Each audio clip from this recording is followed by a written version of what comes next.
Okay, 2 Kings chapter 5. This chapter, most people would never be able to quote where the story comes from, but it is chapter 5 of 2 Kings. This is the story of Naaman coming to Elijah and the leprosy that he had. So we're going to get into this. This is going to be a fun one. A lot of good stories for us things for us to learn, I should say, from the stories. Verse 1, Now Naaman, captain of the host of the king of Syria, was a great man with his master and honorable, because by him the Lord had given deliverance unto Syria. He was also a mighty man in valor, but he was a leper. Now, if you remember from the earlier chapters about leprosy, this is a skin disease that you get, and your skin it falls off. You get sores and wounds all over. It's easy to get infections, which cause sepsis and other problems in your body. And a lot of people die from it not because the leprosy causes problems. Leprosy affects your skin, but when your skin is your number one line of defense against all the viruses and bacteria and crazy stuff in the world.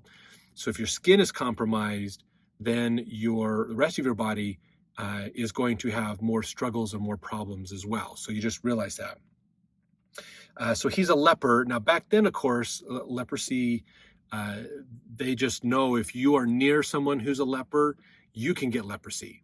If you touch the same stuff that they've been touching, wear the same clothes, those kinds of things, then you can get leprosy yourself.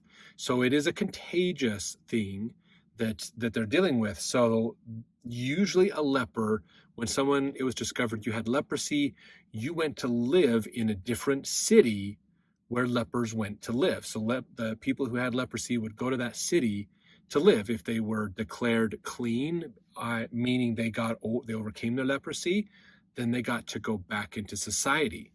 Most of the time that didn't happen. You lived in this colony away from everybody else, basically. And because you would get sicknesses easier because the leprosy would compromise your skin, you were oftentimes really, really sick. So there wasn't a lot of people working in these leper colonies. Usually you were relying on the charity and kindness of others. So here we have a man who is, as it says, the captain of the host of the king of Syria. So Naaman is the general. He is over the Syrian army, basically. He is a mighty man. He's a man of valor. He's honorable. He does his best. And he comes down with leprosy. So now what do you do? Basically, from a career standpoint, he's ruined. There's nothing he can do about it, basically. Verse 2, And the Syrians had gone out by companies and had brought away captive out of the land of Israel a little maid. And she waited on Naaman's wife. So this is a servant of Naaman's wife. Okay, Naaman's royalty, to an extent, basically, kind of an extension of the royal family, but he is the upper part of that upper class. So he has this little girl that is a servant to his wife, that is from Israel.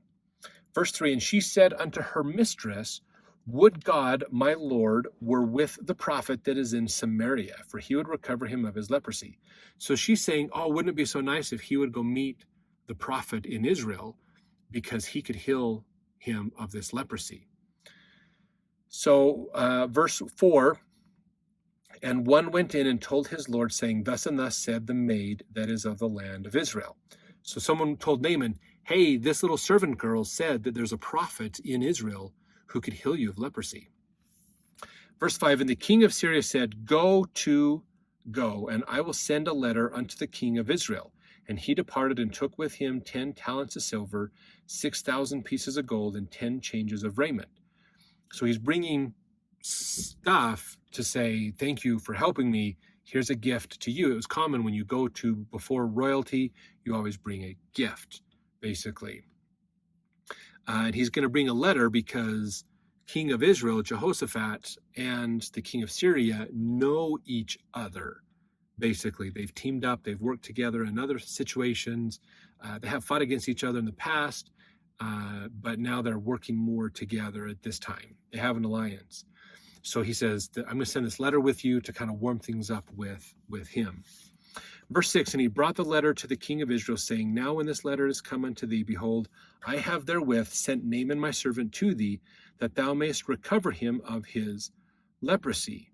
So the letter in verse 6 implies that that the king of Syria maybe misunderstood what was going on and is hoping that the king of Israel would be able to help him, not realizing that the prophet is not the king of Israel. In a lot of cultures, your religious leader and your political leader is the same. So, but in Israel's case, it's not. So verse 7, and it came to pass when the king of Israel had read the letter that he rent his clothes and said, Am I God to kill and make alive, that this man doth send me unto me to recover a man of his leprosy? Wherefore consider, I pray you, and see how he seeketh to quarrel against me. So the king of Israel is taking this, sorry, I said Jehoshaphat earlier. Jehoshaphat was the king of Judah. If I remember right, king of Israel was probably... Man, who would it have been about this time? It was either Ahab or after Ahab, maybe. He's kind of like, what is this crazy trick? You know, he's trying to tease me or harass me by thinking I am some kind of a god and could affect whether somebody has leprosy or not. So he's misinterpreting what the king is saying, and the king misinterpreted what was said to him, probably. Speaks a lot when we think about when we communicate with others. It is important that we take time to understand the message that they wanted to give to us. So repeating things back, double checking things, not jumping to conclusions is a very important thing. Of course, if we never jump to conclusions, then there would never be a good reason to show a dramatic TV show ever, because that's usually what TV shows are based on. TV drama is usually based on miscommunications. So if we follow what we're supposed to do and actually seek understanding, then it doesn't make for good TV. But that's fine, because TV is kind of baloney anyway, as far as I'm concerned. So let's see, verse 8. And it was so, when Elijah the man of God had heard that the king of Israel had rent his clothes, that he sent to the king, saying, Wherefore hast thou rent thy clothes? Let him come now to me, and he shall know that there is a prophet in Israel. So Elijah heard about this and went, No, send him to me. I'll take care of him. I know, don't worry about it, king. You're fine. Don't worry. I'll take care of him. Verse 9, so Naaman came with his horses and with his chariot and stood at the door of the house of Elijah. And Elisha sent a messenger unto him, saying, Go and wash in Jordan 7 times, and thy flesh shall come again to thee, and thou shalt be clean. Now, this is an important thing to understand in verse 10. Okay, Naaman comes with this entourage of royalty and wealth and gifts and things. He comes through, shows up to Elijah, and Elijah's probably living in like a tent or something. And he's like, I'm here, Elijah. You know, usually out in some of those areas, they didn't have doors to knock on or a doorbell to ring. So you like clap your hands or do other things to signify that you're there. Shout out, I am here. And then, you know, because you don't barge into people's tents, there's not a lot of privacy. So, you know, they had to announce themselves. But instead of Elijah coming out to meet him, it was his servant. Okay, now for somebody who is in that upper echelon, you're used to a formality of meeting the dignitary, not the dignitary's servants. So usually your servant and their servant would work, but they don't send their servant to you. They talk with you directly. So this is a little bit of breaking protocol, if you will, for what Naaman's used to. But it's on purpose. It is on purpose. Okay. And we're going to see that. All right, verse 11, but Naaman was wroth and went away and said, Behold, I thought he will surely come out to me and stand and call upon the name of the Lord his God and strike his hand over the place and recover the leper. So he might not have leprosy everywhere, but in a certain area. And so Naaman just tells us in verse 11 that Naaman had an expectation. He believed that it was going to be this grand thing that would happen. The prophet of God would come out, oh, great, Naaman, this is wonderful, I can help you. And he does this big elaborate prayer to God, and he, you know, clasps his hands together to show, oh, there's power. He uses that and he slaps it down, puts his hand over the leprous part. The leprous part gets healed. It's miraculous. It's amazing. To Naaman, that doesn't sound like a big deal. Okay, but again, in his mind, he's coming with a preconceived idea of what should happen. And the prophet is trying to teach a lesson to him. not just heal him, but teach him some things about God. Because Naaman, again, comes from Syria. Syria was known as idol worship. They had many gods. They did ceremonies and things to those gods. So Elijah is using this as an opportunity to teach. So we always want to be careful with our priesthood leaders, because sometimes there's a hidden message in there. There's other things they want to teach us by how they do things. But Naaman's mad, and he's upset because it just felt so common, like it was no big deal. He didn't make it elaborate. I'm sure the priests of the gods in Syria make it elaborate, make it a big deal. Why? Because there's a difference in power. We're going to learn about this. Priesthood power, real priesthood power, doesn't need a theme song, doesn't need cheerleaders or anything like that. So let's go into here. Now, verse 12, are not Abana and Parphar, the rivers of Damascus, better than all the waters of Israel? May I not wash in them and be clean? So he turned and went away in a rage. Now, this is important, okay? Because he was told, wash in the Jordan 7 times, and thy flesh shall come again to thee, and thou shalt be clean. Oh, wait, did I do that? Yeah. And Elisha sent a messenger telling him this. That was verse 10, sorry. Now, here's the thing to understand, okay? So Naaman's not only mad that he had a preconceived idea of what the prophet was going to do to him, do this grand ceremony that made it sound amazing, the pomp and circumstance that made the miracle be amazing and plausible. But he realizes that the Abana River and the Pharpar River in Damascus are great rivers. They probably are fresh water, they run clean, everything's great. The Jordan River is a river of mud. It has a lot of silt in it. It has a lot of dirt, and it's not a clear river. It's not a river you'd think of getting into to take a bath. You'd get into it and come out almost dirtier than when you got in because of the mud and the silt in it. And so Naaman's going, there's so many better rivers in Damascus, in Syria, basically. Why can't I go there and do this? These are great rivers. They're amazing. They're clean. They're clear. Why do I have to do this in this Israeli river that is dirty? So again, what God has told, what Elijah has told Naaman to do, basically what God has probably told Elijah to do, is to do these things that just seem so ordinary and common and stupid. Because there's no pomp and circumstance, there's nothing to make them special at all. This is a very important point. How often do we get mad sometimes because things happen in an unceremonious way, and we think there should be a ceremony that goes along with that? How many times do we aggrandize things in the church? We think this is a special moment. We think this is something special, and it's nice, but it doesn't necessarily need to be something set aside or special. How many times do we look at a calling and think the calling makes the person great? There are none of those in the church at all.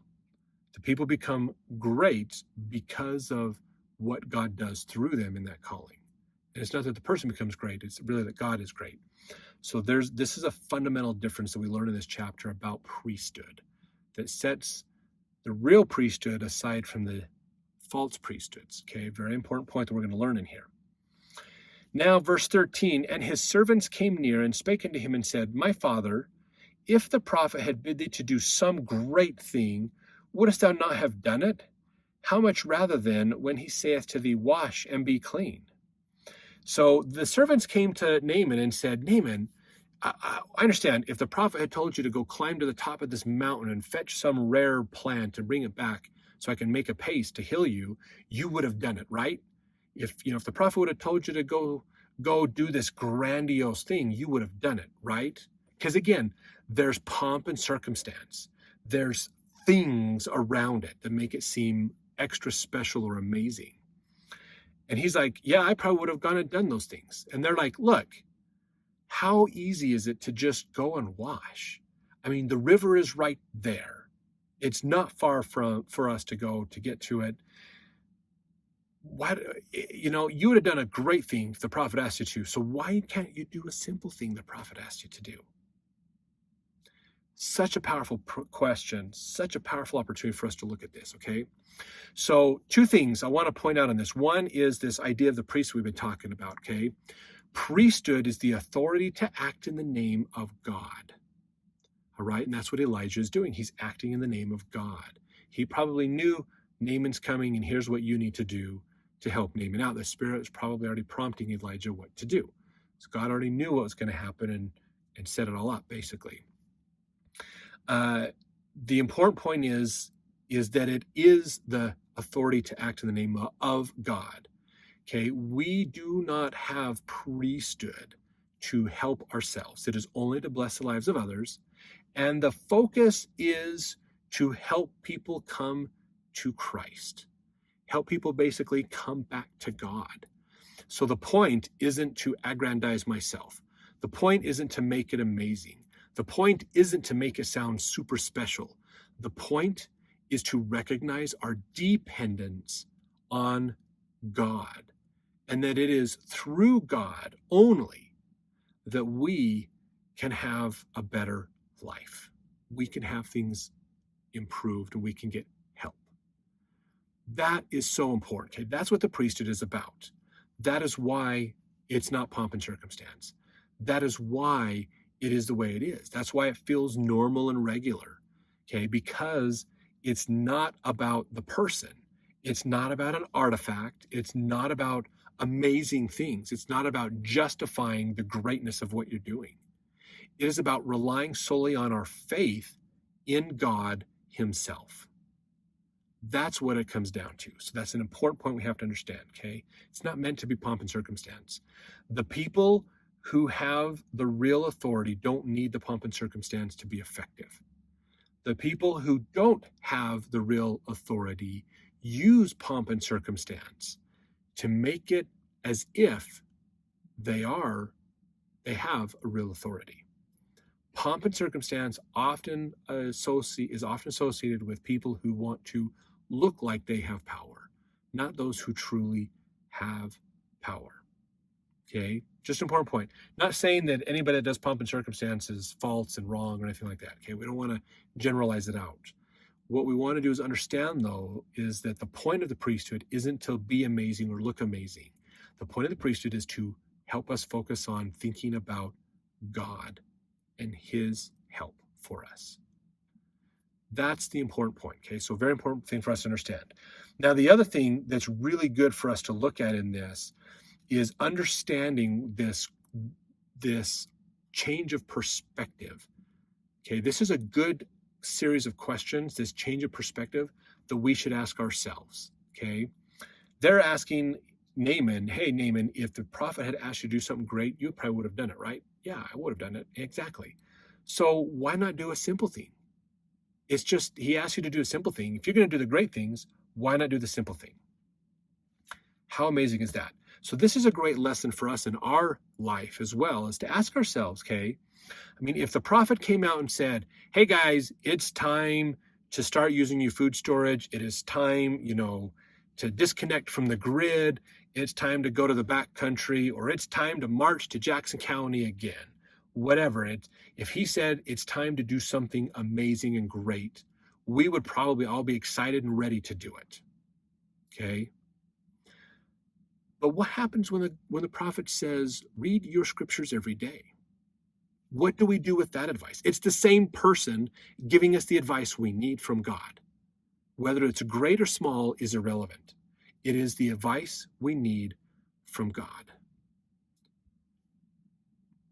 If we would do the great things the prophet says, why can't we do the simple things the prophet is asking us to do?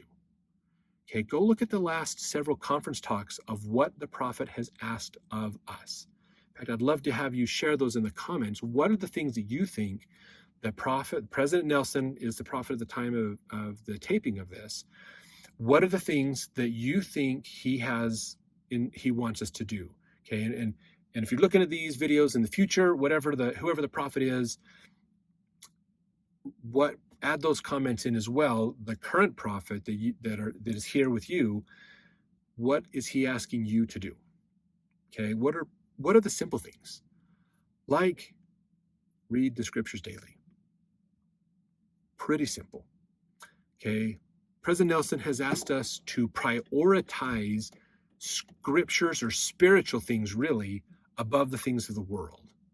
That means change the kind of movies you watch, change the kind of websites you go to, or the kind of apps you're using on your phone. Give more service to others. Spend more time seeking the Spirit of God in your life. I mean, these are like simple things. And I think most people, again, take this idea of Naaman, because they're not a great, amazing thing, in our mind, the great, amazing thing makes it sound great and amazing, and we want to feel connected to great and amazing things. This is why, I mean, if you look at like cultists, if you look at like these people that get these cult followings around them and rally them together, there's something great and amazing. Whether there's an alien ship on the other side of an asteroid that's coming towards us that's going to save us, whether that's the Branch Davidian groups down in Waco, Texas, or up in some of the families up in Idaho. It doesn't matter. Okay, they're always going to use pomp and circumstance to make it sound amazing. Okay, because that's a crutch to our mind to bypass our faith. If it sounds amazing, it must be amazing. Okay, we've learned in politics since 2020 that sometimes sensational stories are not sensational, they're lies. So we have to be careful with what we listen to. So let's just do what the prophet says, especially the simple stuff. Follow the simple stuff, okay? Take that time to do that. Super important. Okay, so let's go see what Naaman does after his servants gave him this concept and idea, basically. So verse 14, then he went down and dipped himself 7 times in Jordan, according to the saying of the man of God. So he's like, you're right. I should probably do this. This isn't hard to do. It's right there. It's not far. Let's just go do what he said. So Naaman, his servants talked some sense into him, and Naaman finally realized, okay, I can go do this. So he did it, and his flesh came again like unto the flesh of a little child, and he was clean. Now, Naaman's probably in his 30s and 40s at least. Okay. Any of you who are 40 years and older know what your skin is like and the difference between your skin and a baby's skin. Naaman got baby's skin. He didn't just get that leprosy healed. He got some real, his skin was smooth and soft and supple and amazing, which is not the same as what you get when you're a battle-hardened man living in a desert area with no air conditioning or moisturizer. So he's got some amazing skin. I'm sure when he got back home, everybody's like, whoa, this is amazing. So verse 15, and he returned to the man of God, he and all his company, and came and stood before him. And he said, behold, now I know that there is no God in all the earth, but in Israel. Now therefore I pray thee, take a blessing of thy servant. So Naaman is just flabbergasted. He's like, oh, it worked. Oh my gosh, it really worked. Holy cow. He trusted the prophet, and he did what the prophet said. Even though it was a totally simple and menial thing, he did it. And his skin probably didn't change till the 7th time he got out of the water. It could have started to change around the 4th or 5th time, maybe slightly, but it kept getting better and better until the 7th. We don't know exactly, but it works, okay? And this is the beauty of it. He put his faith in the prophet, and he had his faith rewarded. So now he's going back to the prophet going, I know that you are the real prophet. I mean, there's no way this would have ever happened with the gods of Syria. You have the real God. You're connected to the real God. This is amazing. So he wants to give a gift to Elijah, which makes sense, or Elijah, I should say. Make sure I enunciate that properly. It makes total sense. If you just got healed of leprosy and got some amazing skin out of it, you'd want to give a gift because you were given something amazing. It makes total sense. We're not arguing that Naaman's doing a bad thing here at all. Now, verse 16, though, Elisha says, but he said, as the Lord liveth, before whom I stand, I will receive none. And he urged him to take it, but he refused. So Elisha's going, it is not necessary. I will refuse any gift you give. And Naaman's like, but I insist on giving you a gift. He's like, no, I'm not taking a gift. Okay. This is important. So, and this is a good point because, again, the priesthood is not about helping ourselves out. Getting a gift or getting a compensation for using the priesthood is being compensated and is enriching you. You're using priesthood to enrich your life, okay? This can be seen also from the standpoint of vying for callings in the church. Oh, I want to position myself to be a position in the church. So, because that sounds great and wonderful. Okay, again, you are trying to use the priesthood to enrich yourself, and that's not at all what the priesthood is about. In fact, in the Book of Mormon, Nephi calls this idea of trying to use the power of God to enrich yourself, he calls it priestcraft. That's what priestcraft is. Using God's gifts, God's power, the things that he's given you freely to make money in other ways, basically. So using the priesthood to enrich yourself, whether that is just an emotional enrichment from getting callings and accolades, whether that's a financial enrichment for getting compensated for giving blessings or things, is wrong. God has given us his authority freely. We didn't have, nobody in the priesthood, nobody in any calling in the church had to pay to be there. They didn't have to pay to get that calling. They have to pay to get the priesthood authority that they've got. Okay, every calling in the church has priesthood authority. Some are more direct than others. Like people with keys have a more direct connection than those who are delegated priesthood authority, which is everybody else basically, but it's still priesthood authority. We didn't have to pay to get it. Hands were put on our head by those who are in authority, Article of Faith number 5, and we were given it for free. Because we are given the priesthood for free, we should freely use it to bless the lives of others. That's how it works. That's why we have a lay clergy in the church. Okay, now some of you might say, well, but some people are paid. Yes, some people are paid. Those people tend to be not in, they have a dual role, okay? Either they are in the more administrative side of the church, like caretakers of buildings, so their full-time job is taking care of church things. And so that's their job. There's historians, there's all kinds of people that work for the church, software developers and others. They are paid by the church because that is their job. If they didn't pay them, no one would do that work. So they have created, under the corporation of the president and things, they are employees of the church. So they're legal employees, basically. Okay, general authorities, so these are the people with the priesthood and are paid. General authorities have an administrative calling in the church day to day and a priesthood calling in the church. Those are connected. They're not getting paid to be part of the priesthood. They're getting paid for the administrative part of things that they're doing, basically. So just a little distinction to understand that, just in case people had some questions. Okay, so verse 17, and Naaman said, shall there not then, I pray thee, be given to thy servant 2 mules burden of earth? For thy servant will henceforth offer neither burnt offering nor sacrifice unto other gods, but unto the Lord. So he's saying here basically, I want to take a bunch of soil from Israel, because this is the land of the true God, and take it with me, and I will not worship any god unless it is on this soil. So he's falling into the same problem the early Israelites had. They believed that they could worship God and commune with God through the golden calf. They were still worshiping the true God, but not directly. The calf was in between them and God.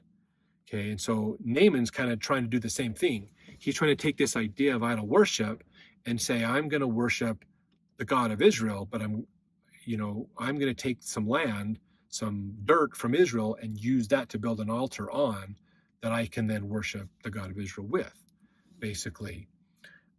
So that's what he's asking for here, basically.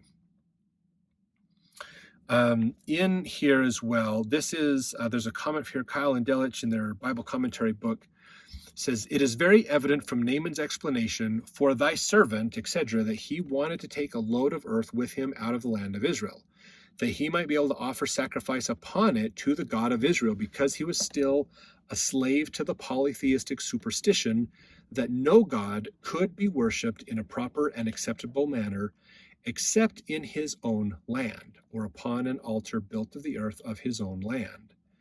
This is just common tradition in this polytheistic religions and philosophies they had in Syria and other non-Israelite lands in the area. He says here, and because Naaman's knowledge of God was still adulterated with superstition, he was not yet prepared to make an unreserved confession before men of his faith in Jehovah as the only true God, but hoped that Jehovah would forgive him if he still continued to join outwardly in the worship of idols so far as his official duty required.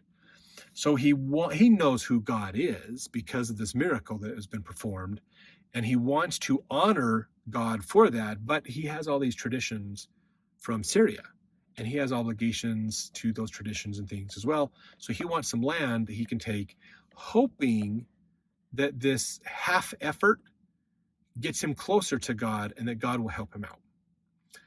How often do we do this? What would you call a half effort in today's world of, oh, I'm hoping, maybe I'm not going to church, but I'm going to the wilderness. That's my church. Maybe there's being nice to my neighbor is going to somehow give me grace with God, so he'll help me overcome my other sins. We have to realize there's sins of omission, meaning things we need to do but we don't, and things of commission, things that we should not do, that sometimes we do. So what are some of the things that you think today are these we're kind of half coming to God, but not really coming to God, that sometimes we do in hopes that God will accept it as an offer from us to help us in overcoming our own sins and being right with God? It'd be interesting to see some of your comments and thoughts on that.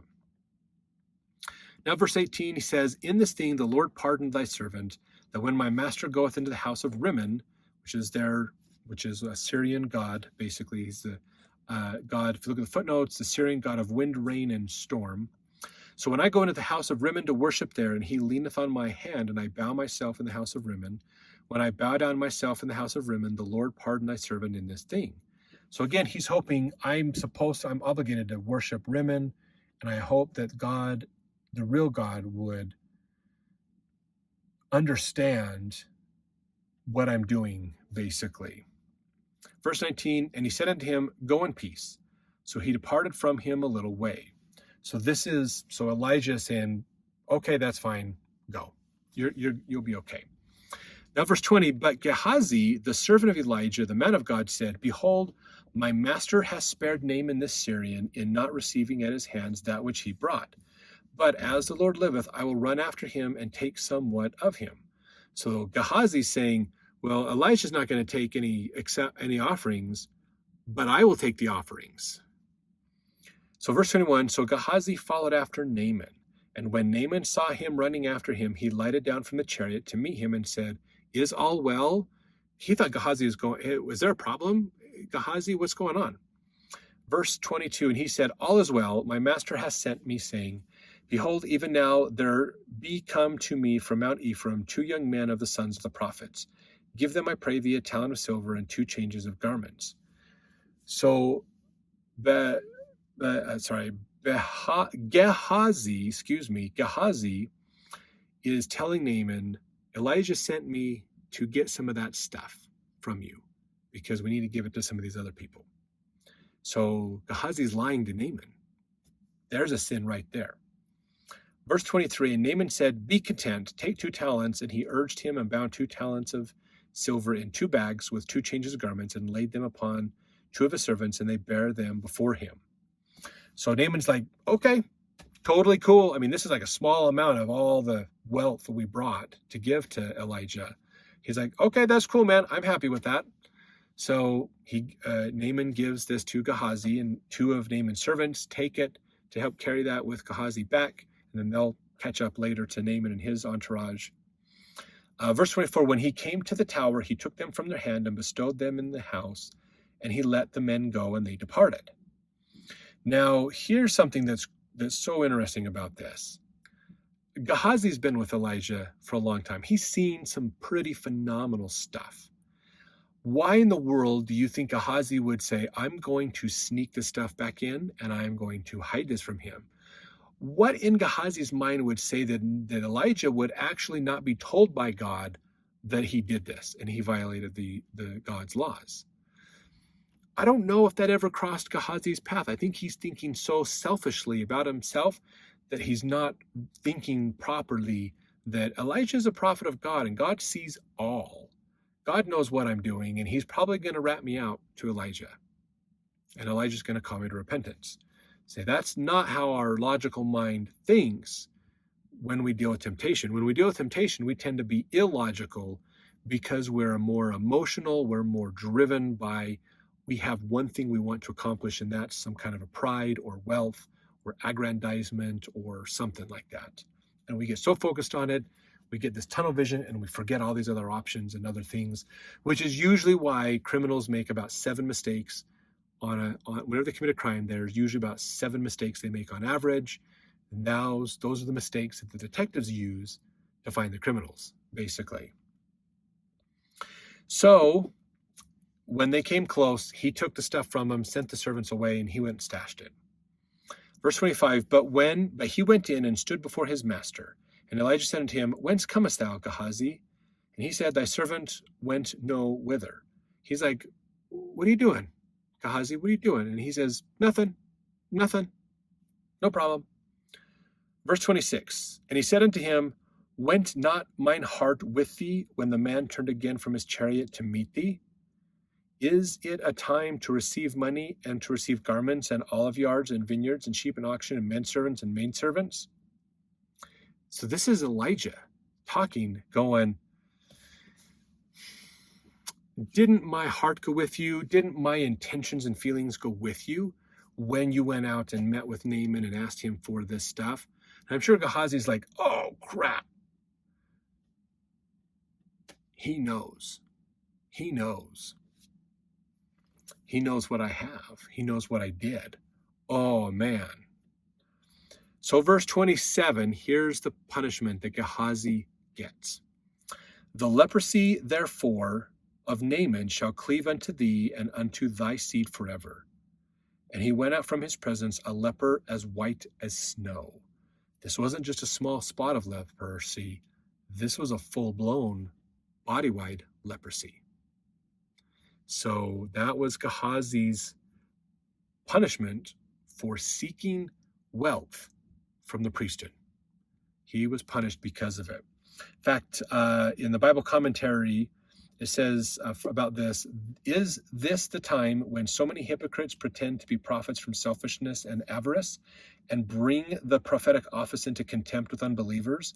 For a servant of the true God to make money and goods from a non-Israelite for that which God has done through him, that he may acquire property and luxury of himself? It was not too harsh a punishment that the leprosy taken from Naaman on account of his faith in the living God should pass to Gehazi on account of his departure from the true God. For it was not his avarice or greed only that was to be punished, but the abuse of the prophet's name for the purpose of carrying out his selfish purpose and his misrepresentation of the prophet. Because remember, Gehazi lied to Naaman. Gehazi said, I am not here of myself. He said, the prophet sent me. So he's pretending as if he's acting under the authority of the prophet. This would be the same as if the prophet had accepted the wealth himself, but he didn't. And so this is Gehazi lying about this. He's basically misrepresenting the prophet and the prophet's will in this. And so that's what he got so punished for. So realize again, we do not use the priesthood to bless ourselves. It is 100% only to bless the lives of other people. And it's nothing great, it's nothing amazing, nothing wonderful. You don't even need the priesthood to bless the lives of others, truthfully. Just a good prayer to God will help. But here's the thing, is it is only to be used in the prescribed way God wants it used. And that's it. Why do men have the priesthood, not women? Because God said so. That's it. It's not our priesthood, it's his authority. Okay? And he gives a little bit of that to us so we can bless the lives of others, not ourselves. Very, very important point. Some great lessons we get to learn in here. Look forward to reading your comments about some of the things we've talked about as well. And let's jump into the next chapter for more.